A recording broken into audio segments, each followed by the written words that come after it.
¿Qué tal? ¿Cómo está? Un gusto saludarlo en este espacio de análisis Catalejo, una coproducción de Canal 44 y el CUCS, el Centro Universitario de Ciencias Sociales y Humanidades de la UDG. Muchas gracias por estar con nosotros y en la emisión de hoy hablaremos sobre la manipulación entre la política y la cultura. Y para hablar de este tema, es un tema difícil, complicado y por eso hemos invitado a nuestras y nuestro especialista, la maestra Joana Plasencia Barrera, muralista del doctorado en Ciencias Sociales del CUCS.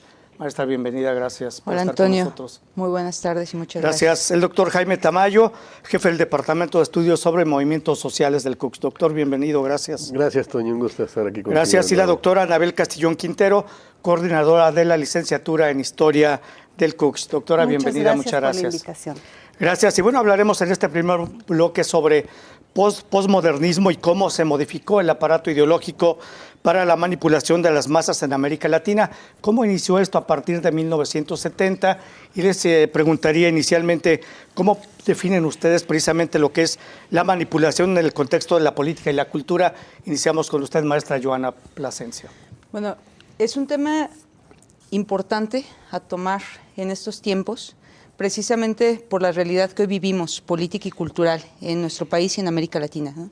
En los 70s lo que ocurrió fue que con la Operación Cóndor, cuando Estados Unidos planea derrocar o reducir importancia a las posturas socialistas o los gobiernos socialistas que estaban emergiendo, se lleva el golpe de Estado en Chile, se genera también en Argentina, se hace en Paraguay y se hace en Uruguay.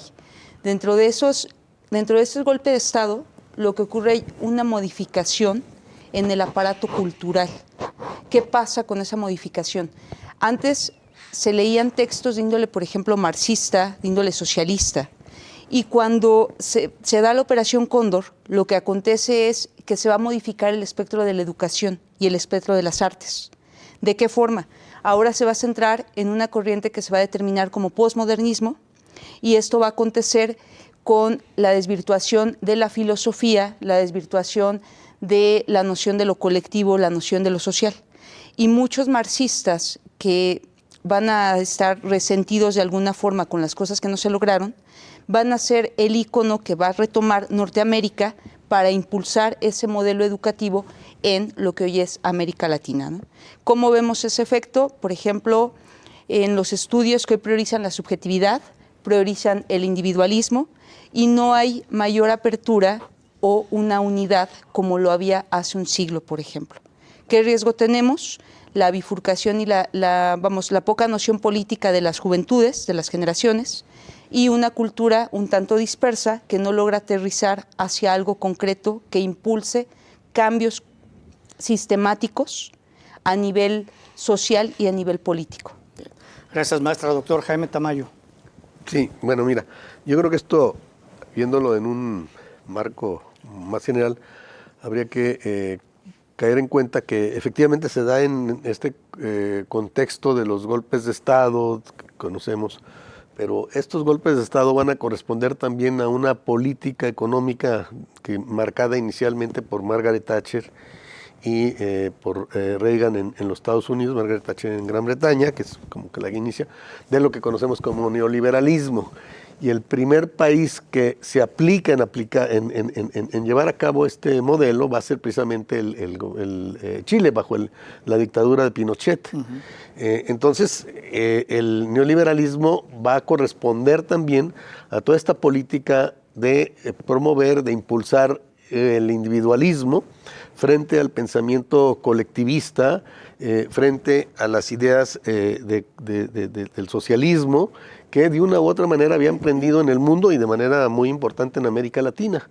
A principios de los 70s todavía el efecto de la Revolución Cubana y del movimiento estudiantil internacional, porque no solamente en México, internacional del 68, había impactado y había generado grandes movimientos sociales y levantamientos armados populares, ¿no? La guerrilla estaba presente pues prácticamente en toda América Latina y las luchas y los movimientos populares también por toda América Latina.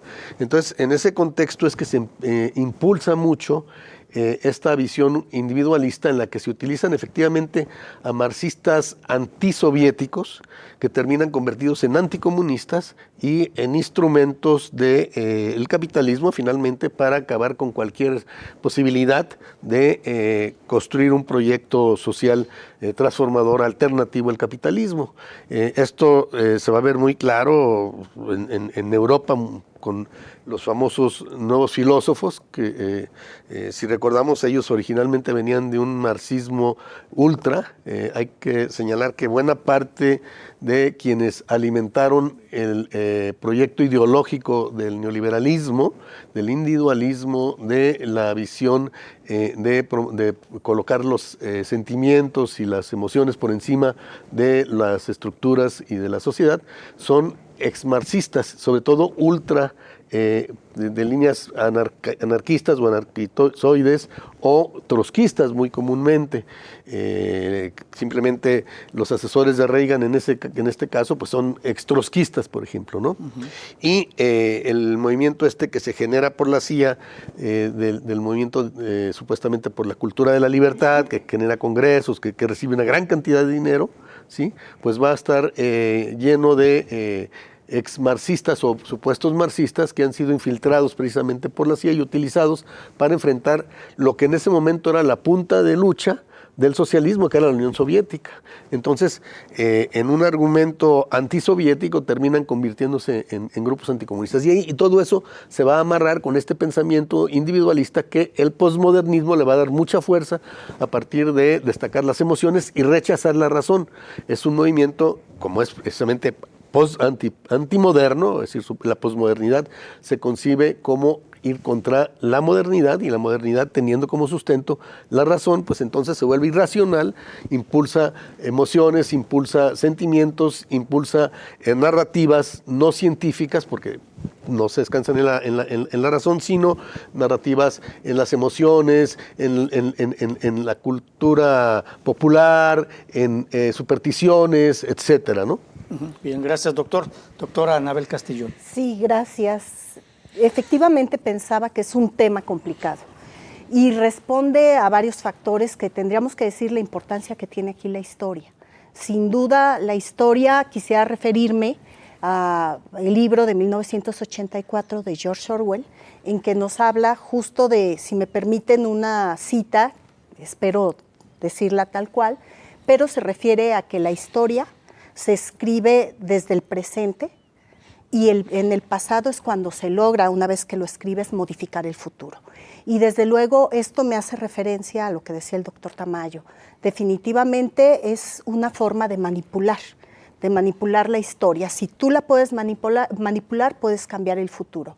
Y lo pensaba, efectivamente el modernismo surge con estas ideas de unidad, de colectividad que hacía falta para unificar a este mundo que se encontraba tan disperso. Y la posmodernidad llega como un discurso en el que se prioriza efectivamente, como bien dicen, la individualidad, donde se deja de pensar en lo colectivo y se utiliza un discurso diciendo no hay futuro. Entonces, lo que conviene en este momento es el estudio, eres tú y tu presente. Y eso hizo que se olvidaran los grandes conceptos que ya nos decía el doctor Tamayo, que aludían a lo colectivo y a lo científico, para volver paso y darle paso al sentimiento, a decir que todo es relativo y todo es correcto.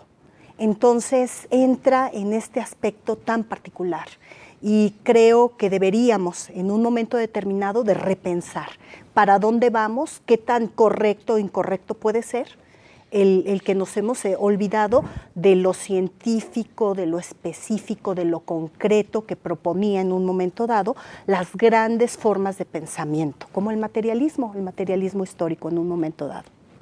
Muchas gracias, doctora. Permítanos, vamos a hacer una pausa breve, regresamos, esto es Catalejo. Ya volvemos.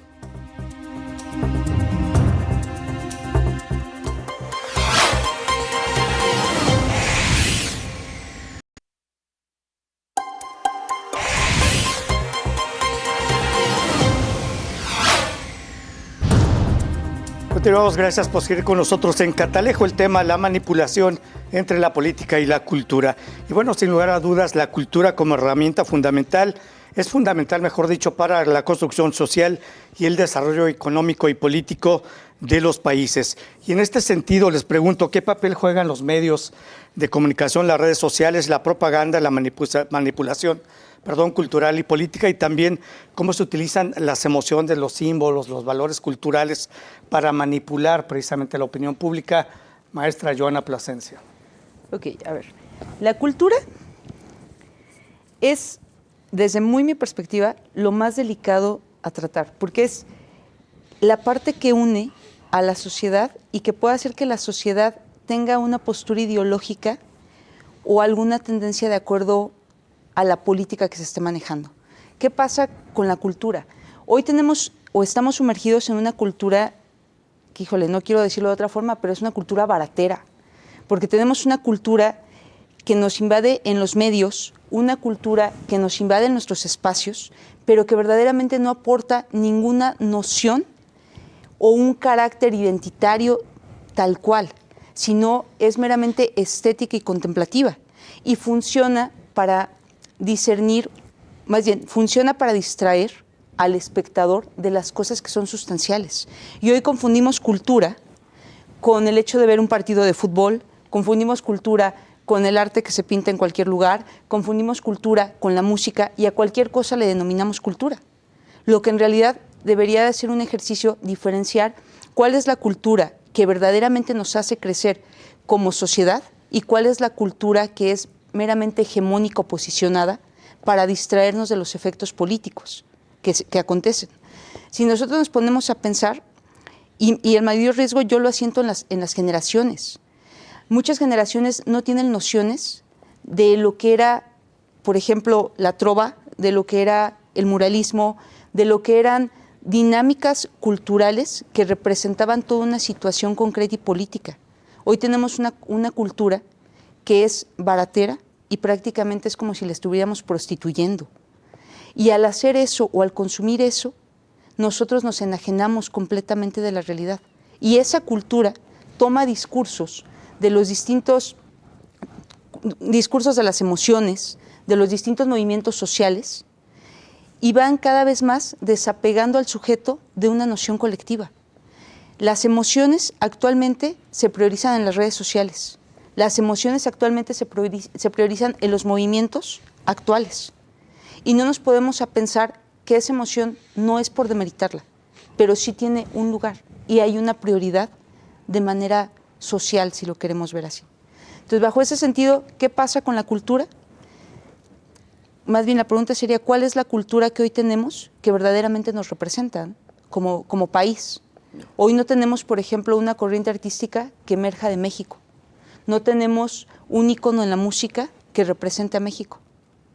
Tenemos consumos de ideas de otros países que no necesariamente nos identifican a nosotros.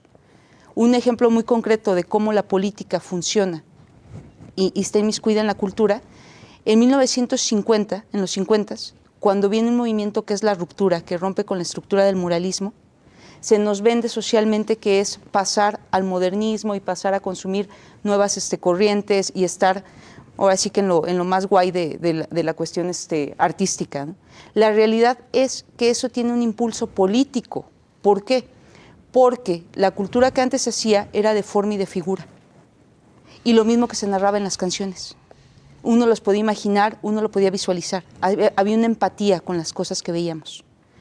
Eso generaba o incentivizaba a las masas y se indignaban con las realidades sociales. Por una cuestión política era conveniente quitar todas las formas y los discursos narrados y pasar a algo que fuera meramente abstracción o texturas, o que no tuviera una cuestión o un discurso en la canción.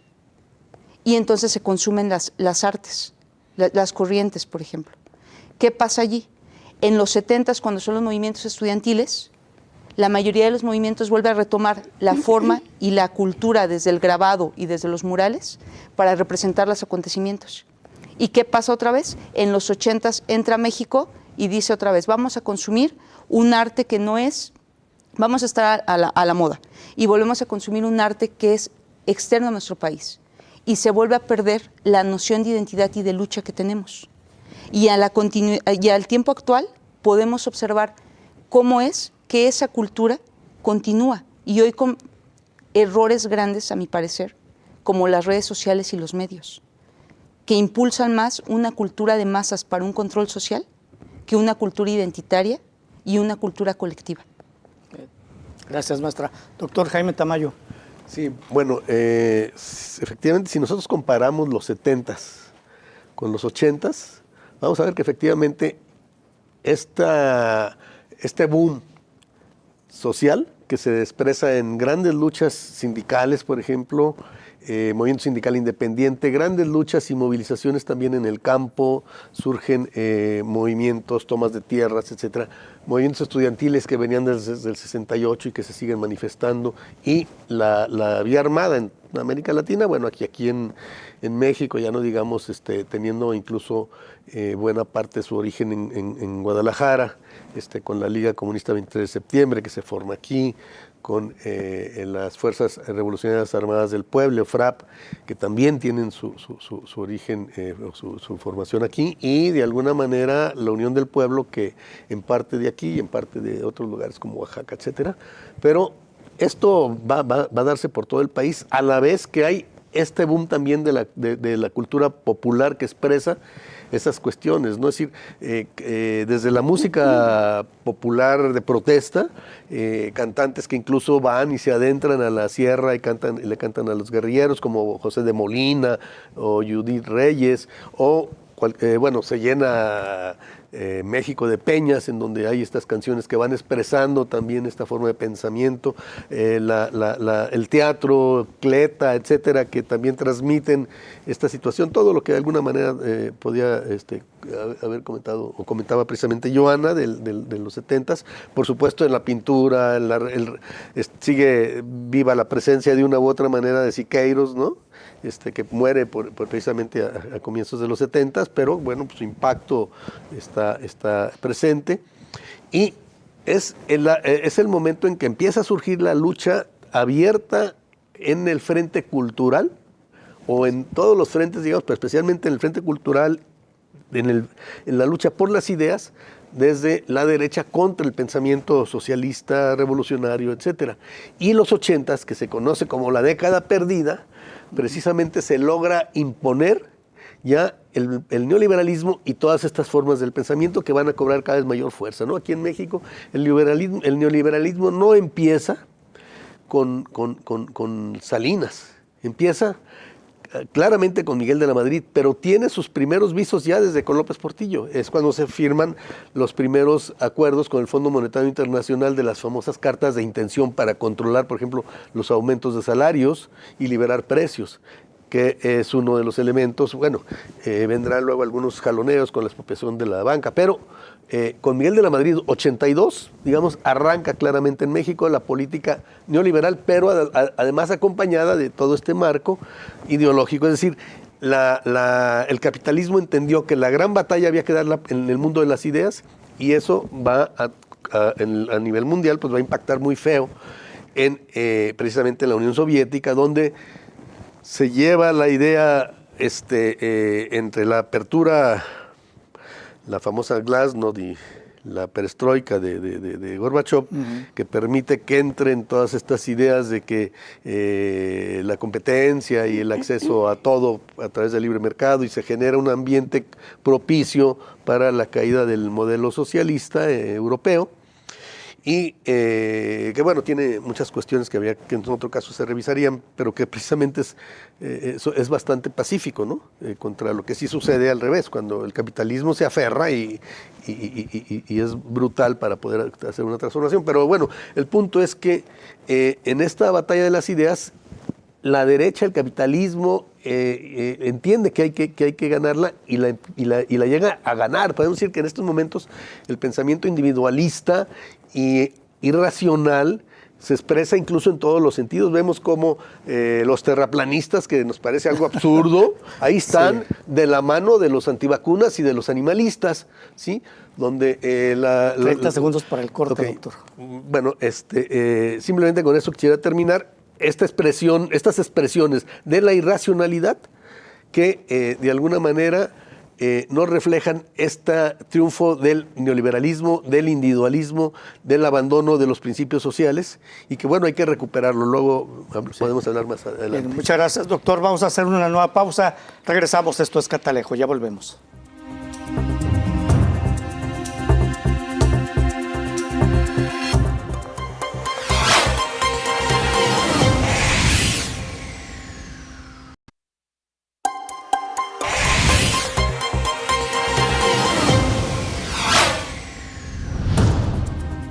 Continuamos, gracias por estar con nosotros en Catalejo. El tema, la manipulación entre la política y la cultura. Doctora Anabel Castillón, iniciamos con usted en este segmento. Adelante. Sí, muchas gracias. Bueno, escuchando aquí a mis compañeros, pensaba que cualquier cambio que se tenga que dar a nivel económico tiene que partir, o social, tiene que partir justamente de lo que significa la cultura y la educación. No podía ser de otra manera. Cuando fue observado que se venían cambios, pues se vio la necesidad de un cambio tan radical como para pensar que era necesario dejar lo colectivo para volver a lo individual. Volver justamente a lo que dicen mis compañeros, a dar impulso a esta idea de que lo único importante es el aquí, el ahora, el ser por el ser mismo, y dejar atrás estas ideas de colectividad. Y hoy creo que el resultado es lo que vemos al día de hoy y cada vez más exacerbado por las redes sociales.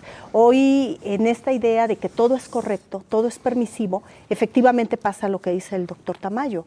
Cualquier persona que te dice, pues es correcto que la Tierra es plana, es correcto que lo piense, no importa que sea una idea superada desde hace 500 años o más. Entonces, ahora resulta que es correcto porque tú tienes la decisión de poder pensar lo que quieres. Entonces, bueno, no puede haber un cambio político ni un cambio social o un cambio económico tan importante como fue el neoliberalismo si antes no va acompañado de un cambio de pensamiento que se estuvo gestando después de guerras y que se estuvo pensando en la posibilidad de que no estás teniendo respuesta a lo que tú esperabas, entonces hoy concéntrate en ti y olvídate de los demás. Y esa es lo delicado que puede tener el posmodernismo, el olvidar lo colectivo y el aceptar que todo es correcto. Y ante esta avalancha, pero la avalancha en las redes sociales. Gracias, doctora. Sí, maestra Joana Sí, Plasencia. por ejemplo, esto que menciona Anabel es sumamente importante. ¿Por qué pensar en términos de cultura y en la educación? Vamos a pasarnos a la actualidad, ¿no?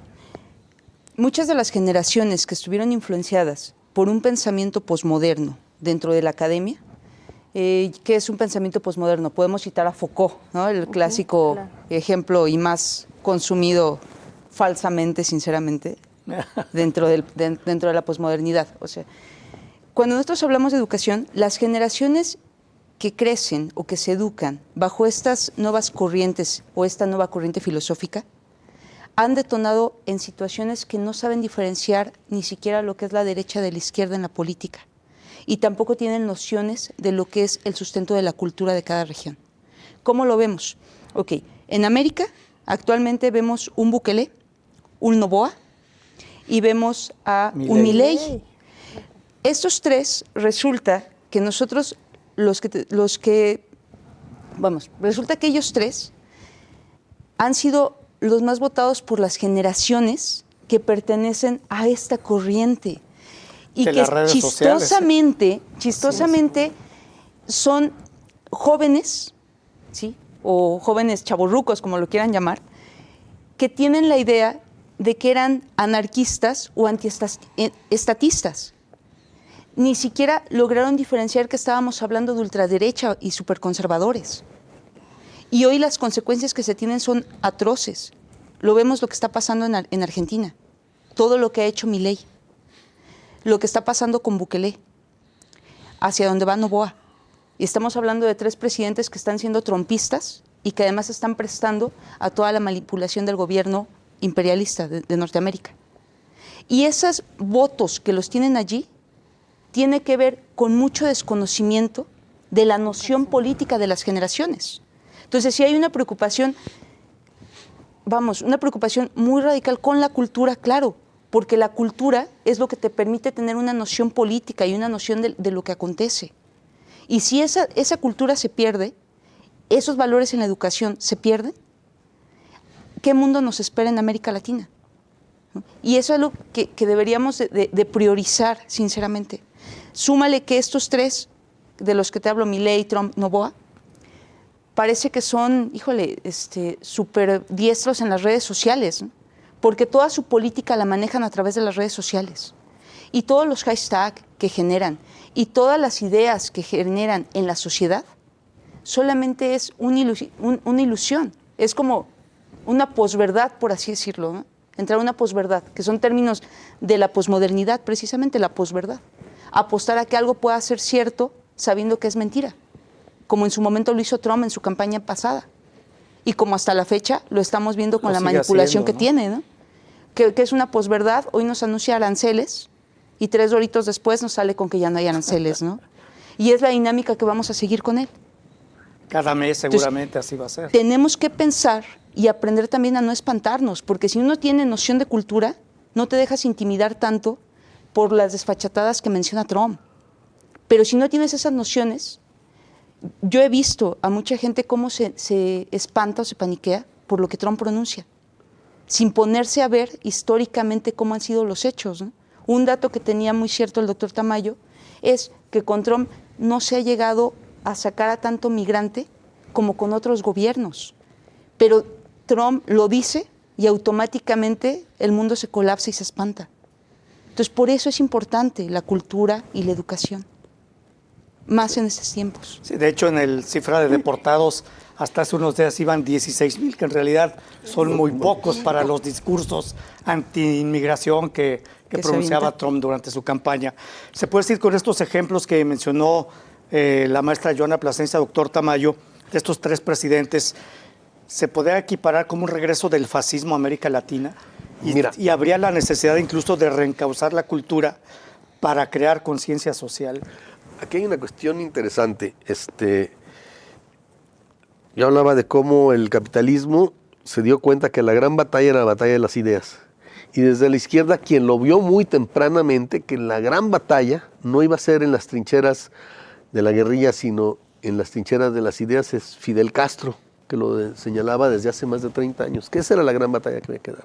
Porque se estaba perdiendo, y bueno, pues hasta en este momento podemos decir que se perdió, porque hay un sentido común neoliberal, individualista, donde se valoran los sentimientos y las emociones y todo lo demás, y se olvidan de las cuestiones de las estructuras sociales, de la explotación de las clases sociales. Pero ahí es donde hay que recuperar precisamente lo que el marxismo había venido impulsando desde diferentes corrientes, pero bueno, yo me referiría de manera muy particular a Gramsci, que vio con mucha claridad esto, y que hoy la ultraderecha precisamente se volvió gramsciana, como en su momento el PRI se volvió gramsciano. Utilizan de una manera perversa y totalmente cambiada, ¿verdad?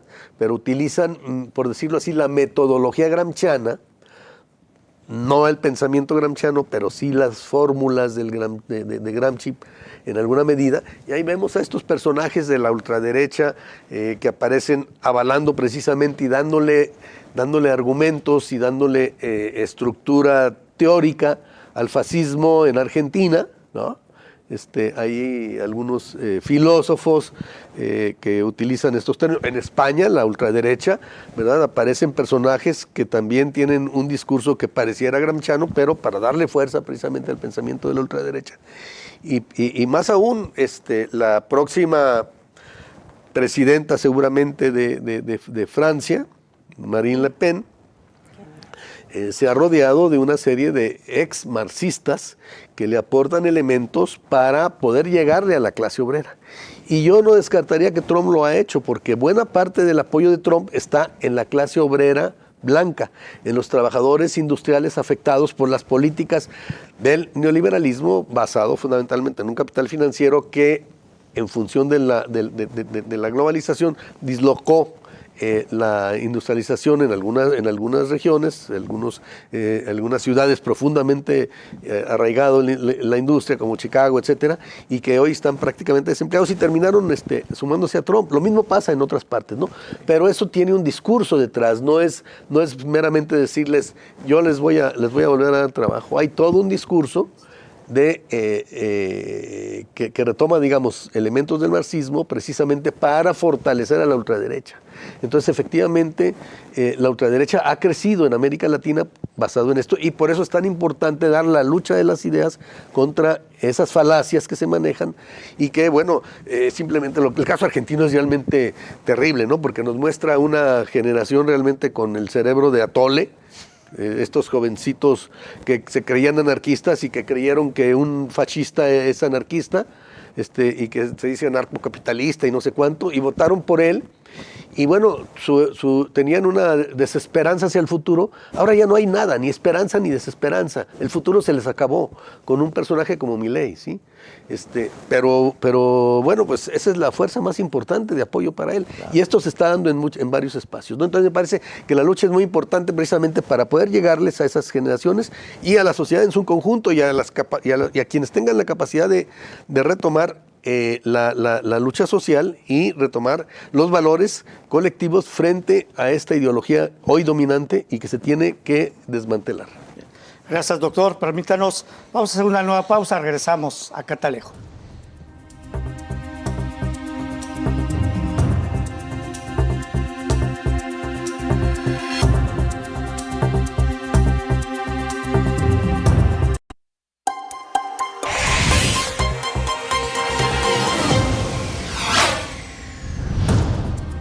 Continuamos, gracias por seguir con nosotros en Catalejo. El tema es la manipulación entre la política y la cultura.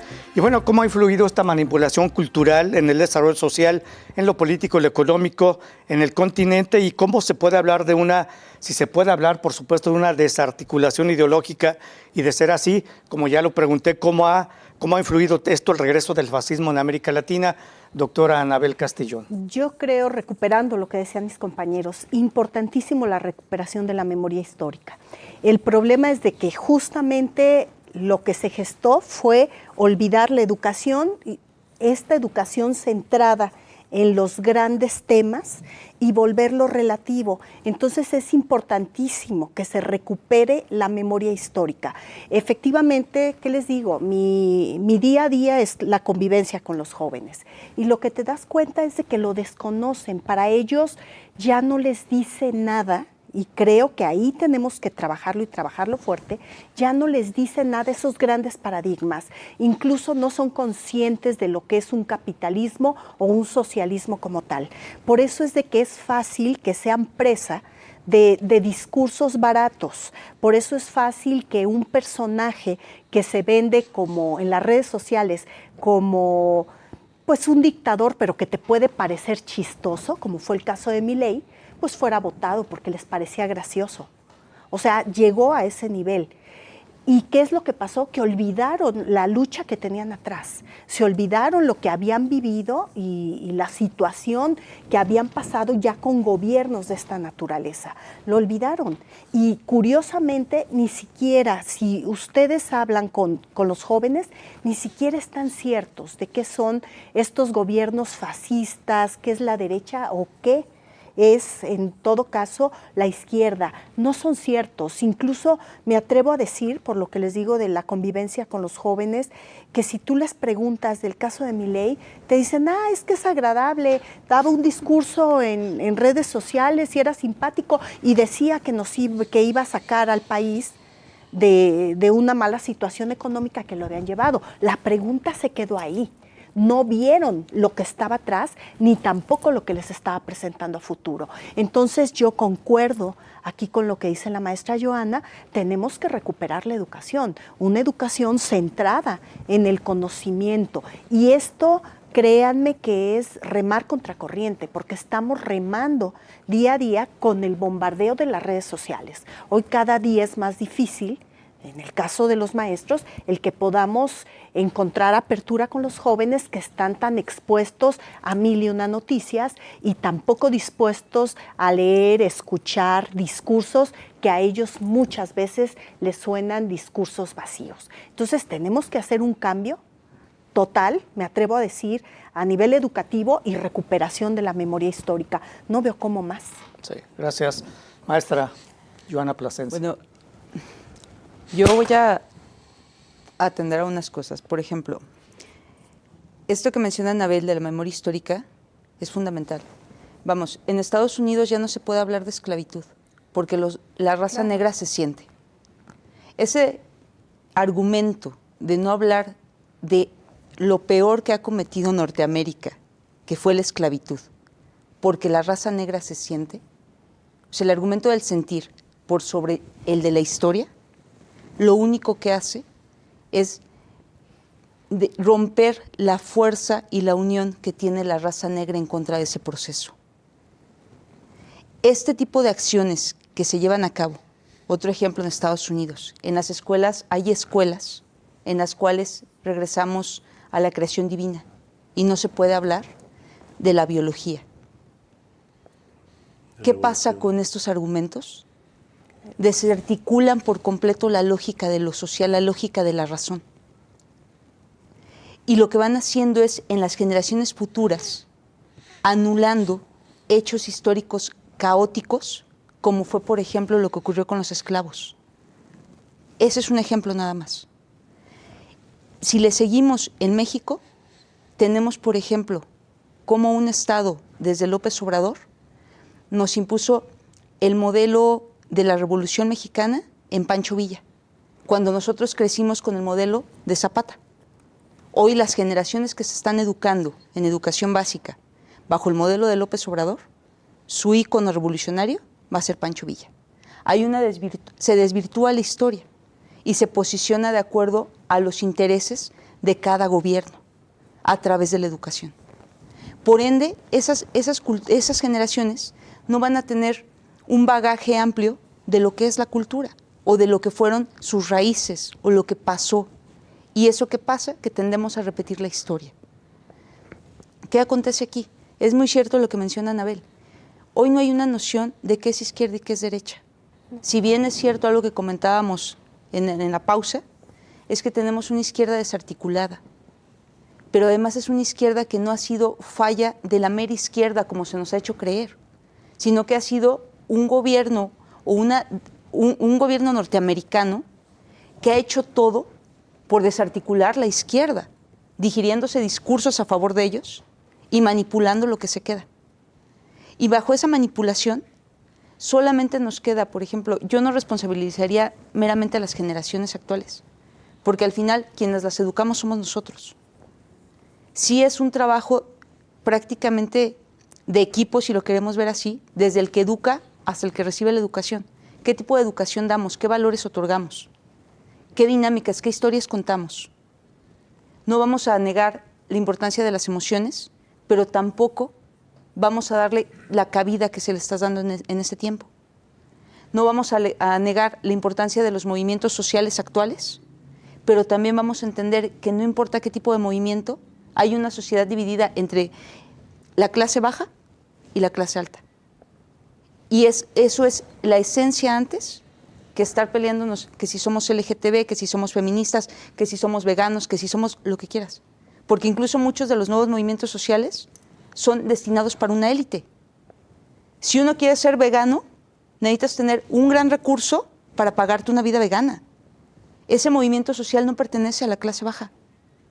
Lo mismo va a pasar con algunos movimientos o algunos grupos de los LGTB, de las feministas.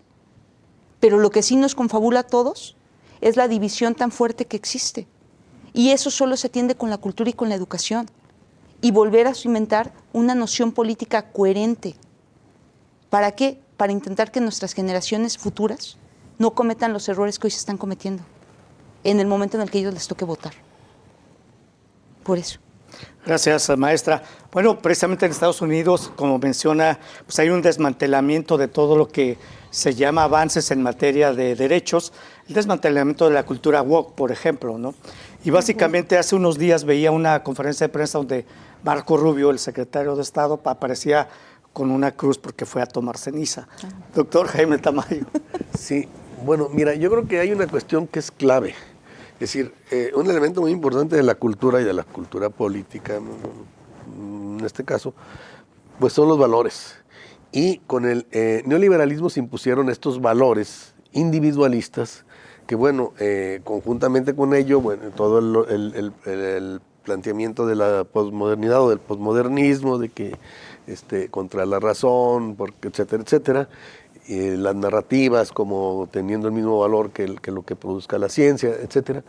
Pero esto ha producido también que estas generaciones ahora, bajo esta visión tan individualista, pues también tienen ya estos valores que corresponden a una forma de vida y una forma de proyectar su futuro totalmente aislada del conjunto, ¿sí?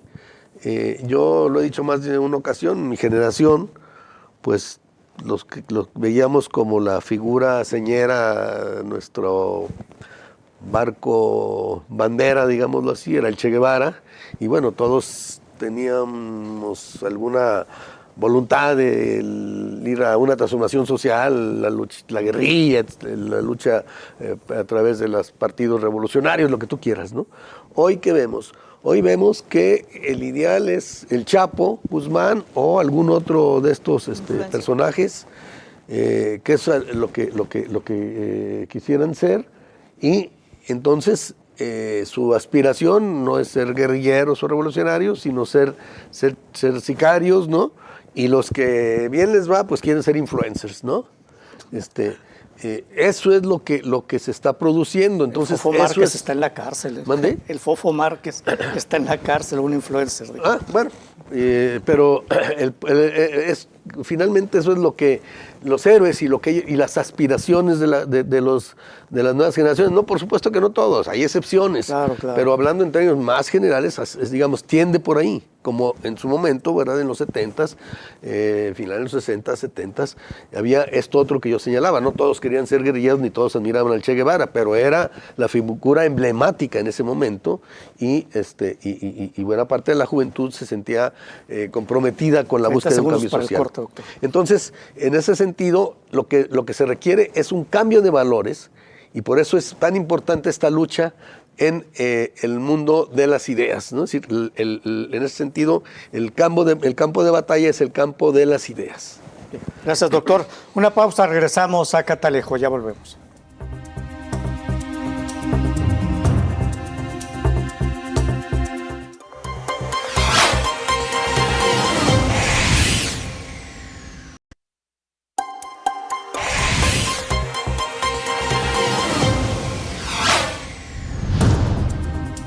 Gracias, llegamos a la parte final de Catalejo. Bueno, les preguntaría, obviamente, sus conclusiones, pero también, ¿cuál consideran ustedes que debería ser el papel de la educación y la cultura en la formación precisamente de ciudadanos críticos y resistentes a la manipulación?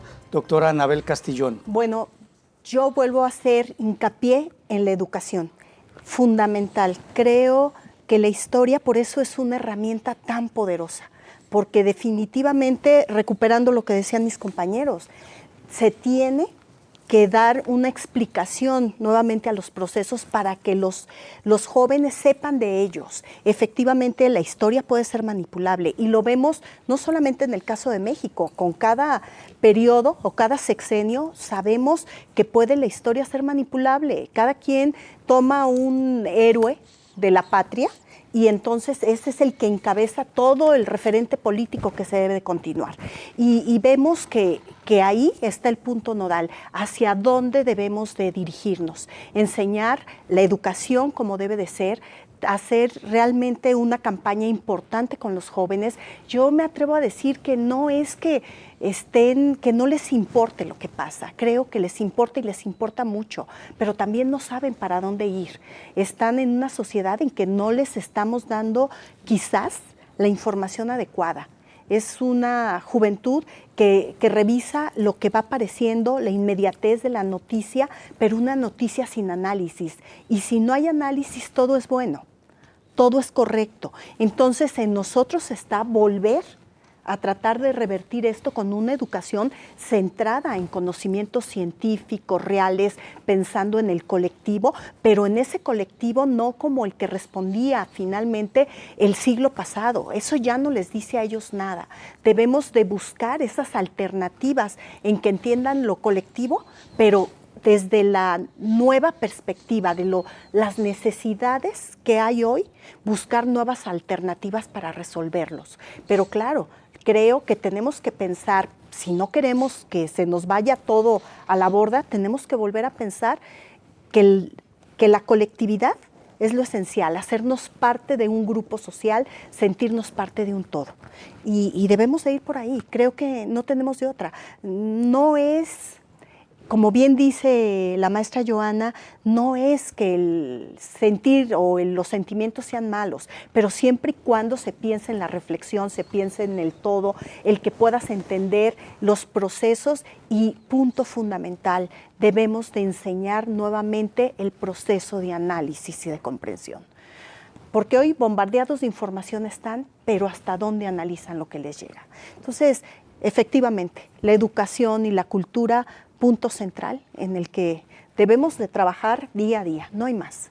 Gracias. Maestra Joana Plasencia. Yo aportaría lo que menciona Anabel, que es importante retomar incluso las nociones de la filosofía. Tiene mucho tiempo que ya no se da la filosofía como antes, y la filosofía bien te ayuda a pensar la razón del ser y la razón del ser en relación al todo.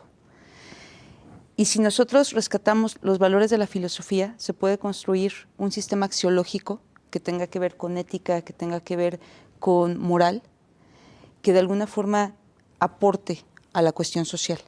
Pero es importante regresar a la filosofía. Otro de los elementos que yo pensaría también es enseñar a narrar la historia desde abajo.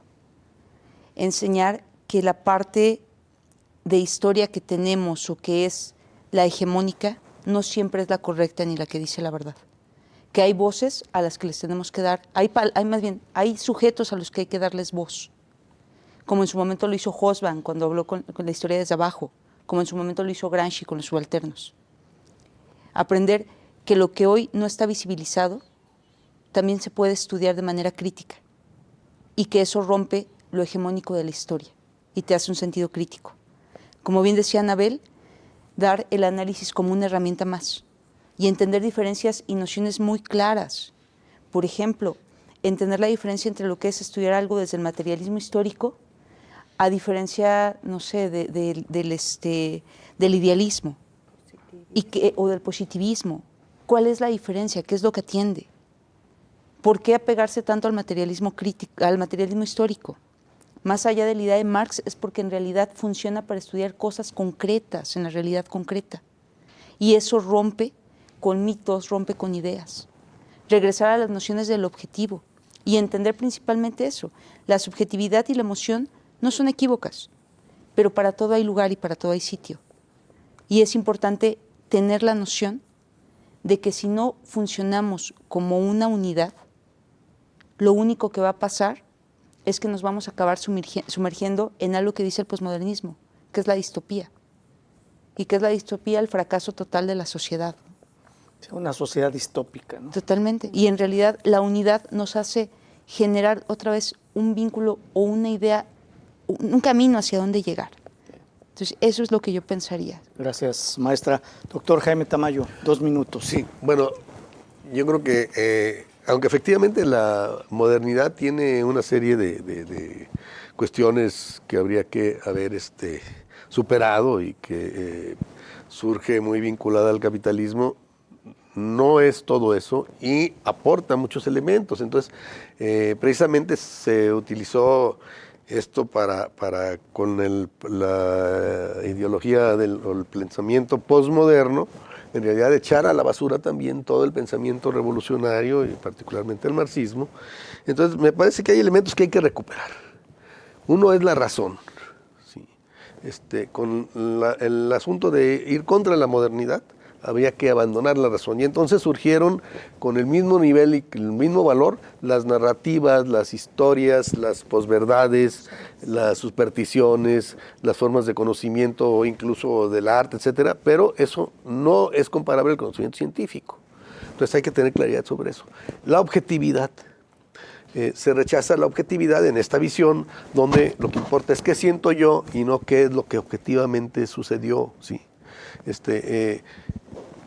Y bueno, aquí precisamente después uno escucha con bueno, me ahorraré la palabra, pero a los muchachitos que dicen, es que yo, cualquier estupidez que dicen, si lo vi en internet. ¿Y dónde lo viste en internet? Pues en alguna red donde a alguien se le ocurrió decir cualquier tontería. El terraplanismo surge así. Es más, surge como una burla de un grupo de ateístas, es decir, ateos activos que trataban de descalificar las creencias de la Biblia, porque supuestamente, lo cual es falso también, en la Biblia aparecería la idea de que la Tierra es plana. Entonces lo hicieron como una burla y lo compraron los terraplanistas y se volvió algo que a través de las redes y sin ningún elemento de objetivo, digamos, de argumentación sustentada en hechos, pues se volvió algo que está por todos lados, ¿no? Y lo mismo de las antivacunas, y bueno, en el caso del COVID no se diga, corrió una cantidad de falsedades y cosas así por el internet, y sobre todo los chavitos ahí pues lo veían y ya le daban el mismo valor que cualquier información seria, lo cual no quiere decir que no hubiera manipulación también por parte de las farmacéuticas y por parte de grupos poderosos financieros, pero hay que tener la capacidad de ver con objetividad lo que es esa información, y todo eso se perdió. Por eso es importante recuperar también la objetividad. Y bueno, finalmente el compromiso con la sociedad y el compromiso por un cambio social que termine con la explotación del hombre por el hombre. Aquí le dejaría por cuestiones de tiempo. Sí, gracias, doctor. Bueno, el secretario de Salud de Estados Unidos, el actual, es antivacunas. Antivacunas. ¿No? Un ejemplo nada Exacto. más. Bueno, con esto llegamos al final de Catalejo. Muchas gracias. Gracias, les agradezco. Joana Plasencia, maestra, muchas gracias por haber estado con nosotros. Gracias a ti, Antonio. Doctora Anabel Castillón, muchas gracias. Doctor Jaime Tamayo, como siempre, muchas gracias. Y muchas gracias a usted. Nos vemos y escuchamos en la siguiente emisión de Catalejo. Hasta luego.